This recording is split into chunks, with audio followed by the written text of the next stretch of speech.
We begin our look at Paul Cezanne.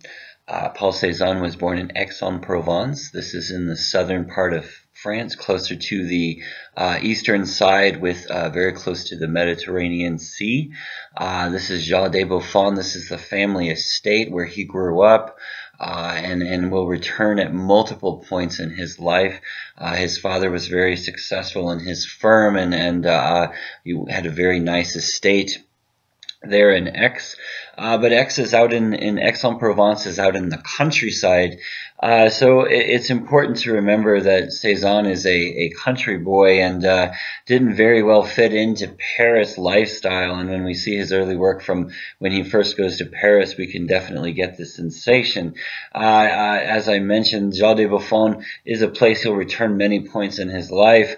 We'll see it in multiple paintings that he has done. And these are some of the earliest paintings we have by him. Landscape with a Mill from 1860 is just a nice little romantic landscape. And if we look in the background there, we can see a mountain. And very famously in his work, much later on, Mont Saint-Victoire is a very important mountain, and this isn't credited as being that, but I always think it's interesting that when we look at this early work by him, we can see this mountain even from one of his very first paintings.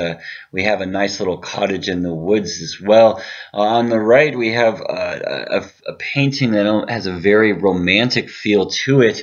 The interesting thing about Cezanne's paintings is they very much radically change from his early career going on to his later career. The subject matter very much changes, but his attitude and approach to the paint very much changes as well. Here's some more examples of some early work done right around this time period. These are the Four Seasons. And again, these kind of have a folky kind of nature to them, very much what you would expect from someone from the country. And they almost look like country art, like something you would see painted in a small country store or something of that nature. He's doing an attempt at figurative representation, but again, one of the things we know from Cezanne is when we look at his figures, they're not always what we would think of as 100% in terms of 100% correct in terms of proportion. If we look at the second panel, you'll notice the woman's head is a little bit too small for her overall composition. But this is one of these periods that we have with many artists where they're kind of searching for subject matter, but also what exactly they want to be doing with their painting. Cezanne doesn't come from a huge academic background. He had a small formal training in art. And when we look at things like this, also done in 1864, just two portraits, we can see that the academic training is there. It's not that he doesn't have the ability necessarily to paint people.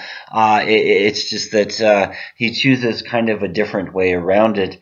This first period of his work is definitely called the dark period for multiple reasons. One of the reasons is you'll notice this intense darkness in most of the work, and probably also noticeable in a lot of the subject matter he chooses as well. But early on, even in these early portraits, especially the one on the left, you can kind of see this early painting technique that he's starting to develop, these very thick plotches of paint, very much inspired by Courbet, if you will, as many of the artists were inspired by Gustave Courbet at this time and his thick applications of paint. Very famously, Cezanne was childhood friends with Emile Zola. As it says, they met and were friends at the age of 10. And what happens is Zola very much goes off to Paris and has a very successful time as a writer. And again, very early on, Cezanne's father is very much pushing him to do other things and kind of follow along in the family footsteps. So from 1858 to 1861, Cezanne actually goes to law school and doesn't do very well. You can only imagine this type of environment in Cezanne. So in 1861, he does go to Paris, very much in the urgings of Emile Zola.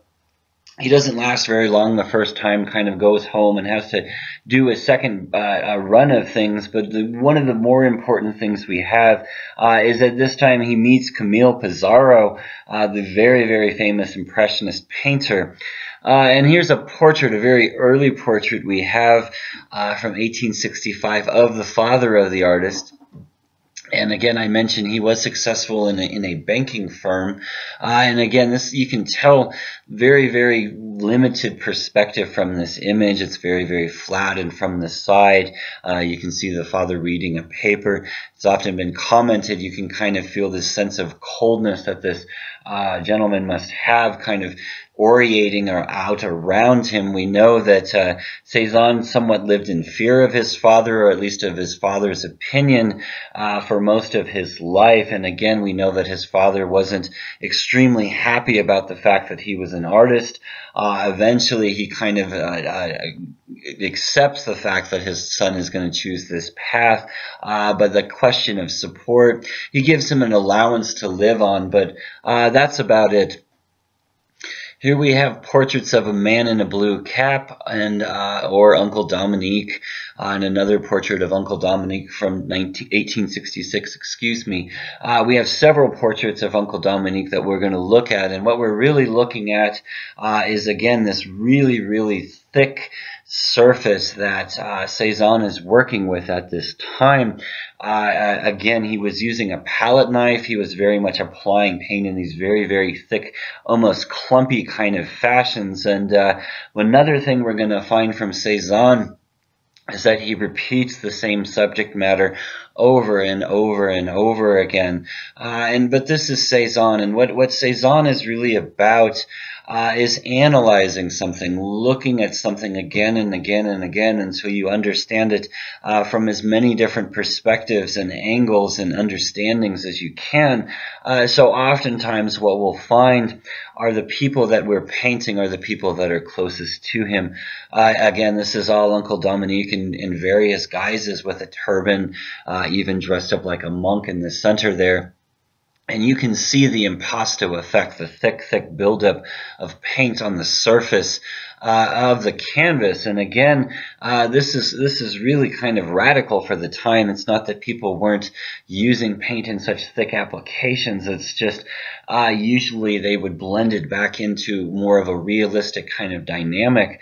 When we look at these, especially the ones, the larger ones, they do have this very abstract kind of quality. But something that is noticeable with this is that Cezanne is starting to look at paintings in terms of planes, and again, if you think about putting paint on with a palette knife, almost like a painting trowel, you're smearing it across the surface, but what you are really doing is creating a plane.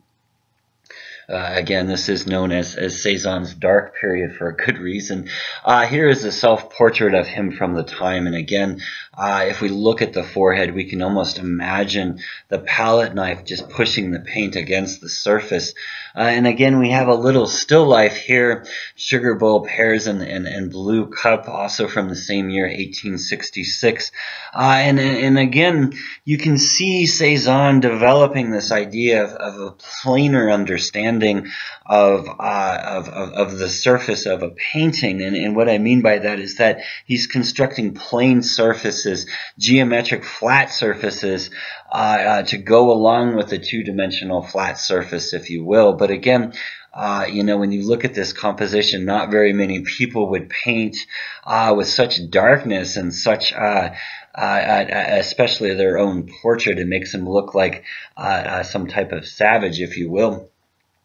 Here we have one of the more famous paintings from his early career, the father reading his newspaper. And again, I put this in comparison with the earlier painting we have of his father essentially doing the same activity. We can see a lot of transformation of understanding here in terms of the work. You'll notice that the father, this is from a different vantage point, but we're getting a much better three-dimensional understanding of the individual. And again, it's very strange with Cezanne because more so than any artist I can think of, you really almost can wrap your fingers or your mind around the objects that you're looking at.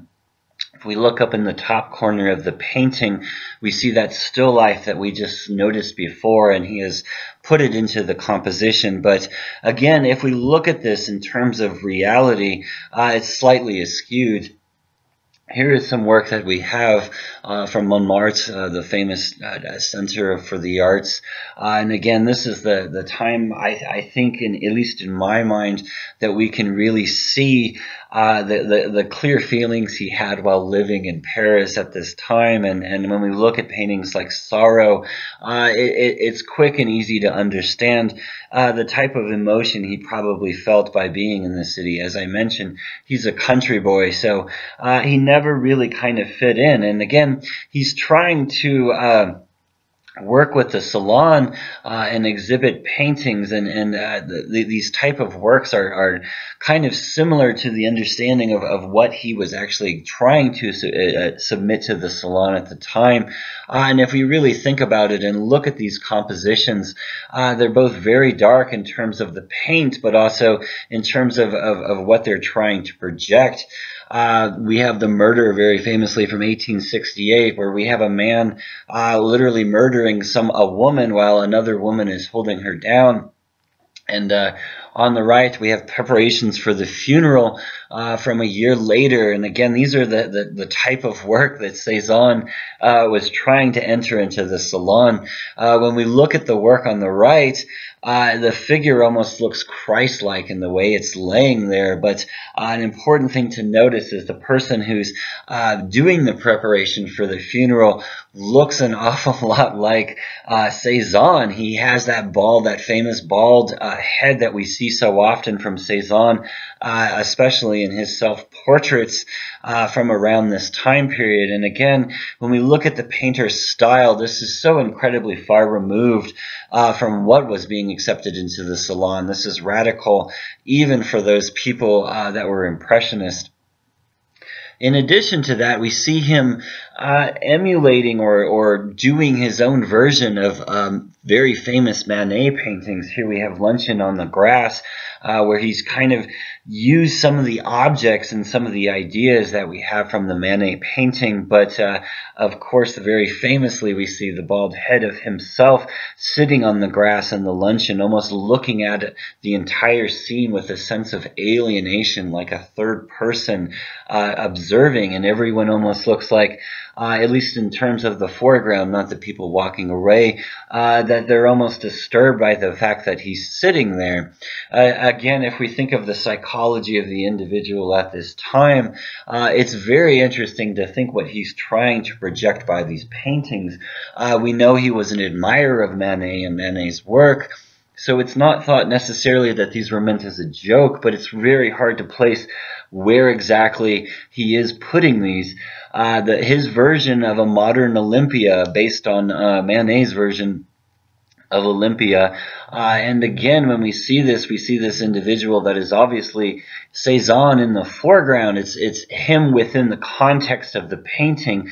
And I always think it's interesting if you look at the two models in the Manet painting, the woman is open and her body is somewhat inviting, while we look at Cezanne's, she's curled into a ball, almost this fetal position, with her body almost pushing us away in terms of any type of invitation it might have.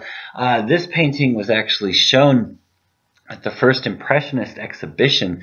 And again, when you think about this in the context of the other work that was shown there, it really is kind of a sore thumb, or at least it's very, very remarkably different from most of what we're seeing displayed. He continues to be friends with Emile Zola, and again, when we look at these two paintings done right around the same time period, we see this variety that exists within his work. On the left, we have almost a portrait where he's trying to kind of almost make a realistic attempt at these individuals. We'll notice Zola on the floor, dressed almost like a Buddhist monk, sitting on the floor in what can almost be thought of as a kimono, while on the right it almost has kind of a circusy more vibe. He paints harlequins later on in his life, and again, when we look at the brush quality or how the paint is applied just between these two different paintings, completely radically different. The one on the right, very, very thick. The figure is almost cartoonish, and again, the one on the left, much more of an attempt at a realistic depiction.